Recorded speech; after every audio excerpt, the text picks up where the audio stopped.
Es la organización civilizada de la convivencia, no es solo el poder. Hemos confundido poder político con política. La política es una palabra noble cuando la entendemos bien. Así que si confiamos en nosotros mismos, somos capaces de organizar, de comunicarnos, de dotarnos de confianza mutua, entonces podemos confiar en la política. Si se la dejas todo a los profesionales, las cosas cambian. Ya no puedes confiar lo mismo porque obviamente estás buscando más poder.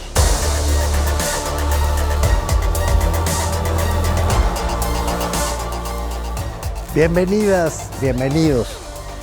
Me da mucho gusto que hoy vamos a conversar con el doctor Sergio López Ayón, uno de los grandes juristas mexicanos que actualmente está haciendo una estancia de investigación en el Instituto de Investigaciones Jurídicas de la UNAM, pero el doctor López Ayón ha sido profesor investigador en el Centro de Investigación y Docencia Económicas, donde además fue director general, gran director general del CIDE, la verdad, secretario general del propio CIDE, en fin, una persona emblemática en el derecho mexicano. Sergio, de veras, qué honor, qué gusto que estés con nosotros en esta conversación.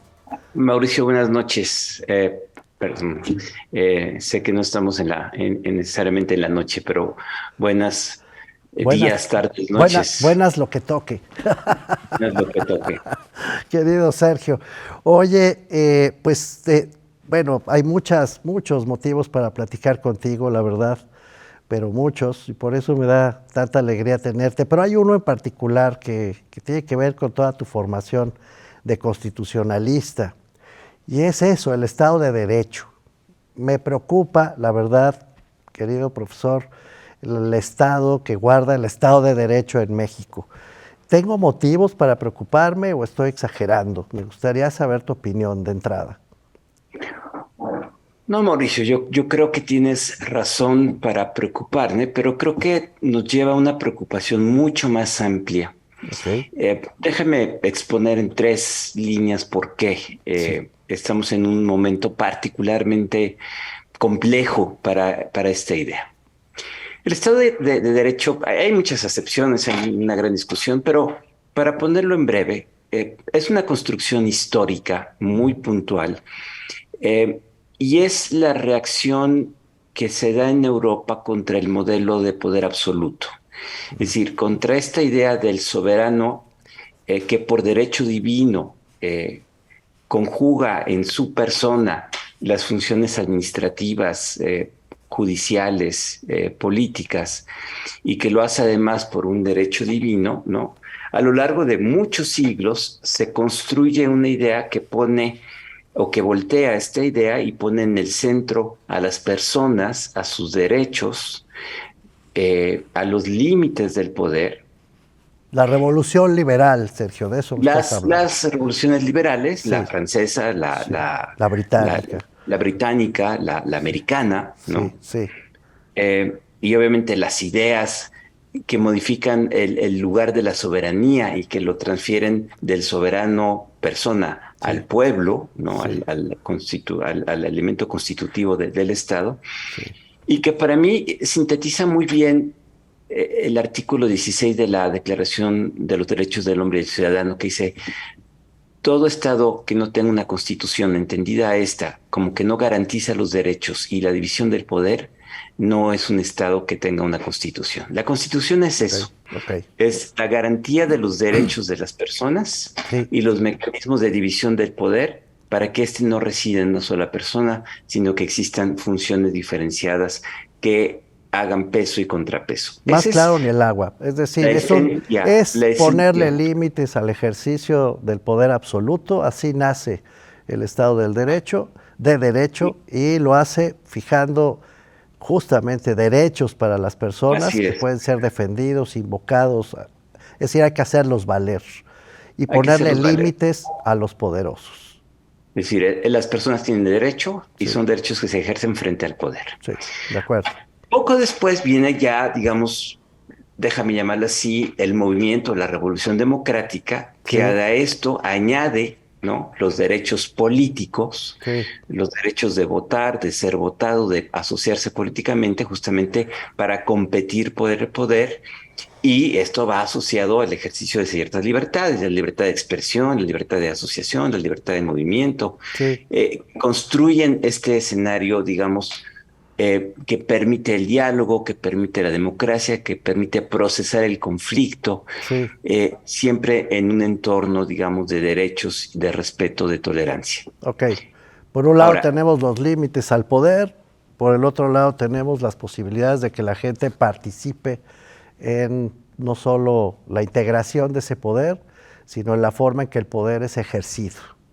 así es. Ok, Eh, Esta idea tiene un quiebre importante, luego voy a regresar a esto, sí, con, digamos, los movimientos nazistas, fascistas, sí, bueno, incluso el comunismo ruso, que sin embargo transitaban en las mismas coordenadas. Es ok, decir, ¿no? El fascismo se reivindica el lugar del pueblo, ¿no? sí, El nacionalsocialismo igual. sí, El régimen comunista o socialista sí, era la el voluntad pueblo, sí, popular. Pero hay todo un sí, esfuerzo por encontrar un discurso que se acomodara a estas coordenadas, ¿no? claro, sí, Con la caída, bueno, es decir, con la victoria de los aliados, el mundo se vuelve bipolar, sí, se confronta el modelo del Estado liberal, democrático, de derecho, con el modelo, eh, socialista, su- y obviamente comunista, ujú, 89 marca un punto de quiebre sí, porque parecería o parecía que este modelo se iba a imponer. sí, Sin embargo, este modelo tiene un problema que todos hemos reconocido, es que sí. hizo promesas de igualdad, de equidad, de inclusión. Déjame pedirte que hagamos un pequeño alto aquí, Sergio, porque Adelante. nos queda nada más un minuto de este primer segmento y recupero la idea. En esa disputa entre el mundo del socialismo real, así llamado socialismo real, y el mundo liberal democrático occidental, pues sí se generó todavía una tercera ola de derechos, los derechos sociales. Así es, que venían a corregir, digamos, Ok, la matriz liberal del modelo que he venido hablando sí, y que le incorporaban elementos de inclusión, de equidad, eso de es, no de igualdad. discriminación, Ok. ¿no? De educación, en fin. Dejemos eso aquí, déjame hacer un corte para regresar a la misma pregunta ahora que nos has hecho esta explicación. ¿Por qué debemos estar preocupados por esa construcción? Hagamos un corte, si te parece bien, y volvemos enseguida. Estamos hablando con el doctor Sergio López Ayón. No se vayan.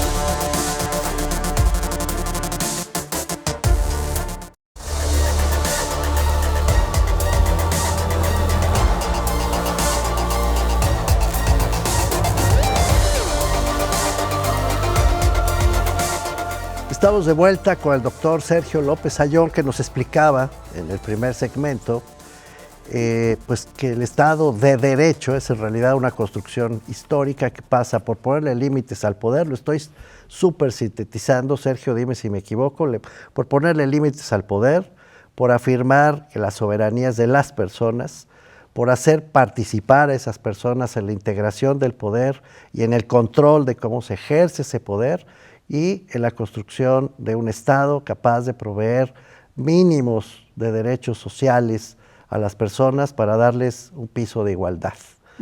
Exacto. Lo que conceptualmente llamamos el Estado democrático social de derecho. Ok, Subrayo social, ok, porque se entiende que el Estado no es un mero observador de la realidad, eso sino que es. tiene obligaciones y tiene que proveer esas condiciones para que esos derechos no sean meras declaraciones, sino tengan efectividad, Sí, ¿no? pues en una situación de desigualdad total, de pobreza total, de marginación y discriminación total, pues no hay quien ejerza un derecho válido, ¿no? Es puro cuento, digamos. Y eso me lleva a una idea importante también. Eh, que se llega a un mucho mejor entendimiento de esta asociación entre mercado y Estado, déjame decirlo, ¿no? Quienes decían que el mercado solucionaba todo y del otro lado, en las visiones del socialismo real, que el Estado tenía que resolver todo. Ok, Lo que para, digamos, finales del siglo pasado se entiende es que en realidad hay una intersección y un trabajo permanente de interacción, de tensión a veces entre Estado y mercado. El Eterno, mercado, siempre. Sí, el sí, mercado funciona, pero sí, tiene problemas y el sí, Estado interviene justamente sí. para corregir esas desviaciones, para generar o introducir mecanismos de equidad, de inclusión, De acuerdo. digamos, de reducción o de eliminación de la desigualdad. Esa Bueno, era la gran promesa, bueno, ¿y por qué tenemos que estar preocupados?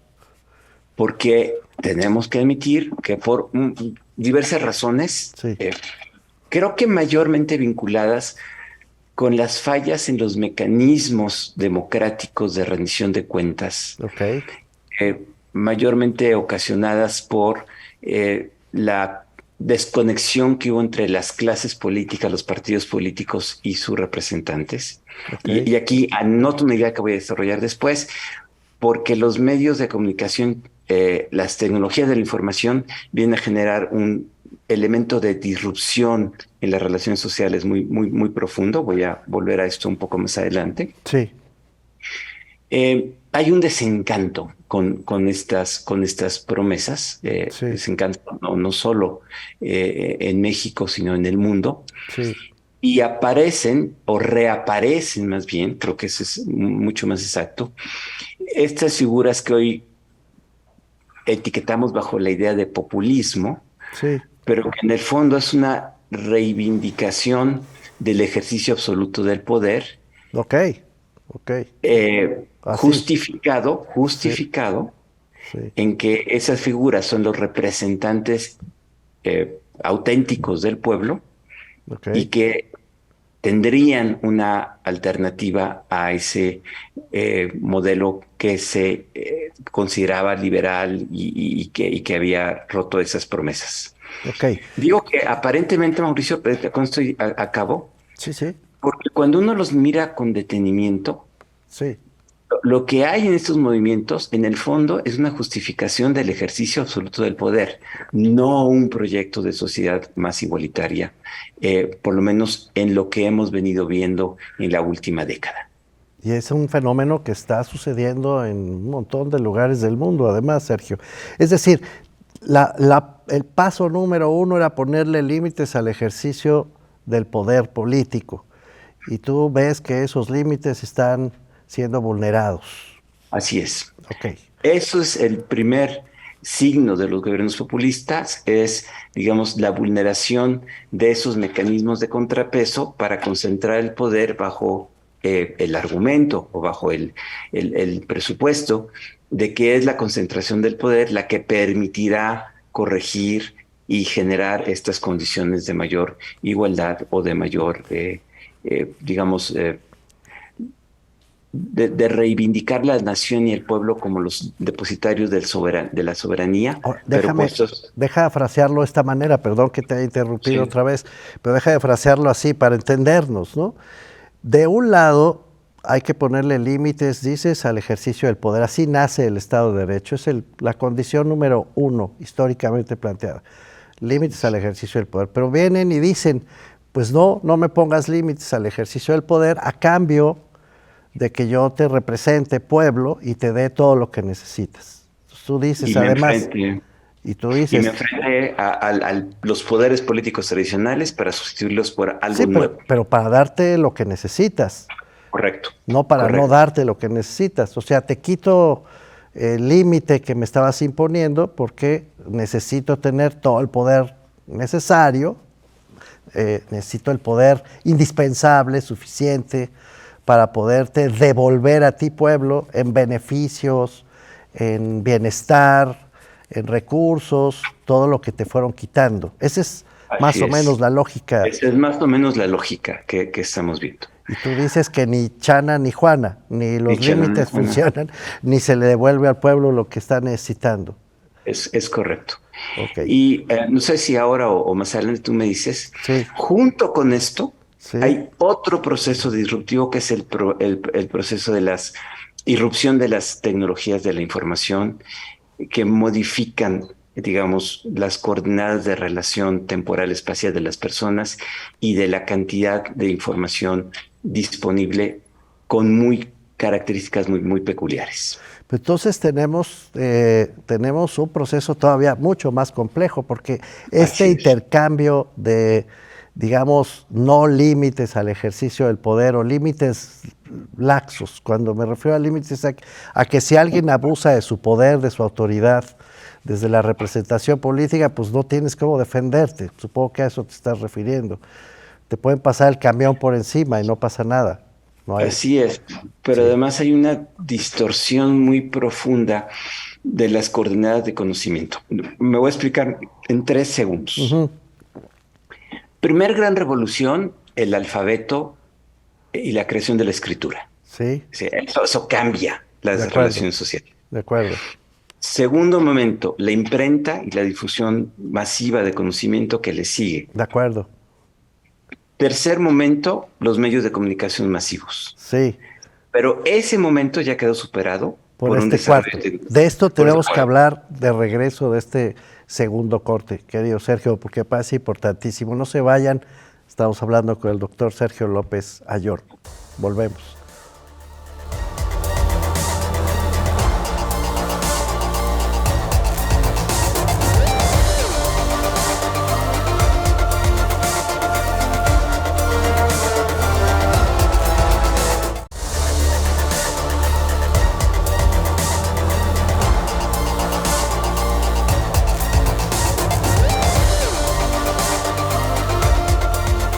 Estamos de vuelta con el doctor Sergio López Ayllón para estos últimos 7 minutos de conversación con él, que es una lástima que se vayan tan rápido. Sergio, decías, esta distorsión de los límites al poder y este no cumplimiento de la promesa de bienestar, de desarrollo, de progreso, de alegría, de felicidad, ponlo como quieras, a cambio de un ejercicio muy concentrado del poder, pasa por la distorsión de la comunicación. Y tú encuentras que hay un cuarto momento histórico, eso nos estabas diciendo, que es el actual y que produce esta distorsión. Explícate, por favor. Produce esta distorsión porque lo que tenemos son nuevas maneras de comunicar y de participar en la vida colectiva y política, ¿Ok? ¿no? Que son estos fenómenos que llamamos las redes sociales Pues sí. y que suponen, digamos, el uso masivo de información que nos hace tener la sensación, y este es el punto, que estamos conectados con el mundo, cuando en realidad lo que estamos viendo es una fracción de esa realidad determinada por algo que llamamos algoritmos que van determinando Sí, claro. qué información me llega y qué información no me Pero llega. ¿eso en qué afecta al Estado de Derecho? Lo afecta, Mauricio, en que el ejercicio de las libertades tradicionales que suponía enfrentarlas al poder del Estado, ahora tenemos que enfrentar frente a poderes que no son el Estado Ah, y que son, déjame decirlo, ubicuos, ok, ¿no? ok. ¿Y el crimen organizado dónde entra en todo este juego, por ejemplo? En ese mismo juego, ¿no? El crimen organizado en realidad son redes de intercambio y de comunicación que trascienden las fronteras, porque no se entiende el crimen organizado en un país, se tiene que entender en un Claro, es contexto, una gran eh, transnacional. es una gran transnacional que se conecta en estas lógicas y se convierten, igual que las grandes compañías de información, ¿no? En poderes paralelos al Estado, que compiten literalmente con el Estado, y que no los vemos o no los vemos tan claro como el Estado. Entonces, digamos, la tentación, o más bien, el problema del ejercicio de las libertades la tenemos que hacer en un contexto mucho más complejo, donde no solamente se oponen al Estado, sino hay que estar pensando en el contexto de redes sociales, en el contexto de delincuencia organizada, digamos, de un mundo mucho más conectado y al mismo tiempo que parece volverse contra ese movimiento y vuelve a reivindicar la nación o lo local como Sí, lo... ¿no? pero sin poder suficiente para enfrentar a esos enemigos. sin poder suficiente para enfrentar a sus enemigos, no solo sin poder enfrentarlos, sin poder entenderlos del todo y cuáles son sus implicaciones para la vida. Pero ya lo hemos visto. Hay que recordar que probablemente la primera vez que las redes sociales se usan para políticamente eficazmente fue en la elección de Obama. Ok. Pero, pero quien aprendió muy rápidamente a utilizarlas fue el señor Trump. Y Ujú. no lo hizo sobre una campaña política de propuestas, lo hizo sobre una campaña política basada en prejuicios y en mentiras. No, Bueno, no lo y digo aquí en terrenos más locales se hablaba de las benditas redes sociales, ¿no? que ahora se han vuelto un lugar de disputa, de acoso, Sí. ¿no? Bueno, ¿cuánto nos queda de tiempo de conversación con el doctor López Ayón? Nos quedan 3 minutos más o menos. Sergio, ok, estamos indefensos frente a los abusos de la autoridad. No acaban de cumplir las promesas que hicieron de igualdad y de bienestar parejera para todo el pueblo, para toda la sociedad, y además es un estado amenazado por redes sociales y por crimen organizado. Es un panorama espantoso el que nos estás planteando. ¿Qué podemos hacer? Es decir, lo describimos y ¿qué? ¿Qué sigue? bueno, Porque el yo, incentivo después de eso, pues es, o sea, ¿qué haces con eso?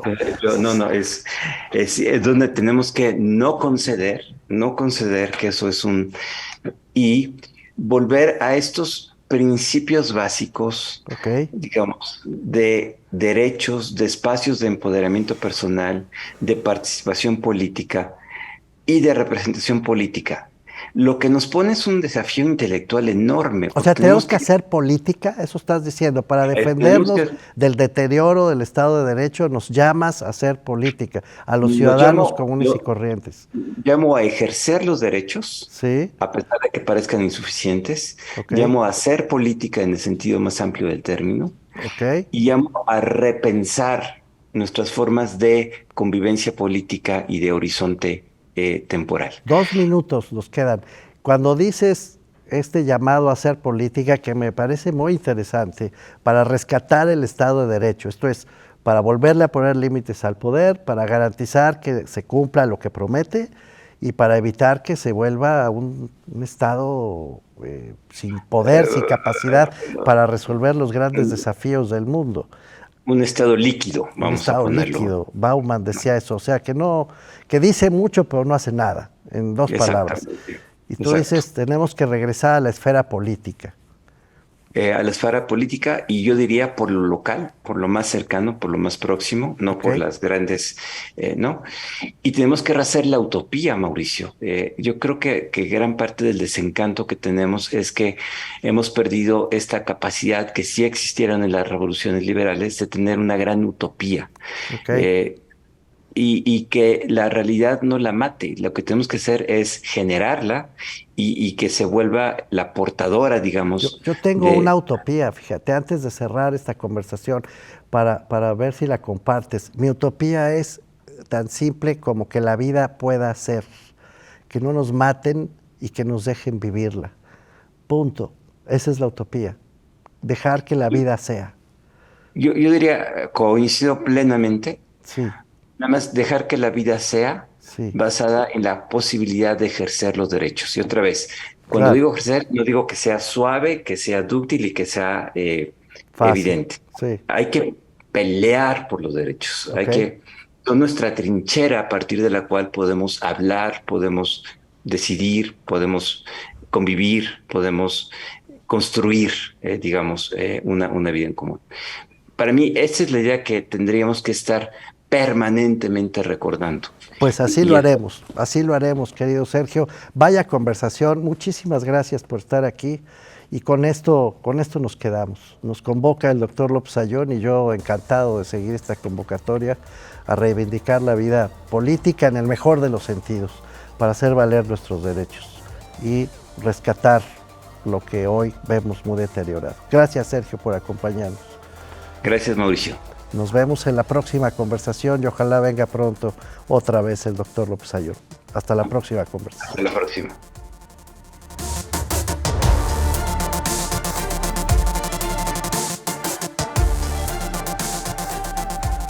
política es la organización civilizada y la convivencia, no es solo el poder. Hemos confundido poder político con política. La política es una palabra noble cuando la entendemos bien. Así que si confiamos en nosotros mismos, somos capaces de organizar, de comunicarnos, de dotarnos de confianza mutua, entonces podemos confiar en la política. Si se la dejas todo a los profesionales, las cosas cambian. Ya no puedes confiar lo mismo porque obviamente están buscando más poder.